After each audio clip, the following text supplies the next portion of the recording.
It's the April Fool's joke, which has caused many to pause and think. This past weekend on April Fool's Day, Blogto released an article stating that Toronto parks it's going to be rather legal to drink in Toronto parks. Now, at the bottom of the article, it states that this was an April Fool's joke. As you walk into Trinity Bellwoods, it's pretty obvious right here. Alcohol consumption is prohibited, though still, as we spoke with people today, many believe it's actually happening.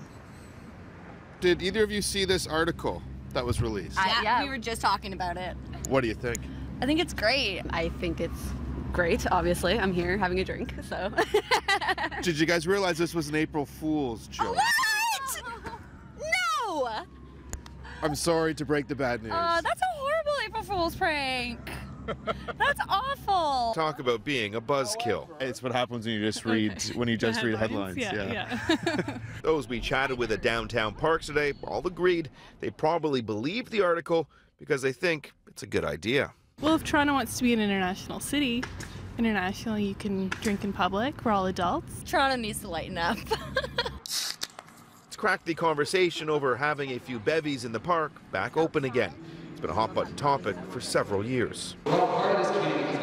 This was the packed community debate surrounding drinking at Trinity Bellwoods back in the summer of 2013, where many differing opinions came to a head. My concerns are I'm afraid to get a ticket, and I'll often sneak a beer into the park. We have an obligation and a sworn duty to uphold the laws of the land, and that's exactly what we're doing. The faux article claims the city is considering setting up kiosks on weekends and holidays from 12 to 7 p.m., selling beers from local microbreweries, a pitch which some say could create infrastructure revenue for our city. The parks can always use upgrading. They're kind of muddy in the springtime, but I guess that's inevitable. I think more community gardens would be great. There's always a demand for those. The parks proposed in the April Fool's column are Trinity Bellwoods, Hyde Park, Christie Pitts, Dufferin Grove, and Withrow Park. The article even goes as far as to name a fake councillor. I see there's a new councillor, Heather McDavid, in the city of Toronto. Welcome, Heather. She's very progressive. She's very progressive. She likes to have fun, so that's good. She'll fit in. Withrow Park is in Councillor Paula Fletcher's ward.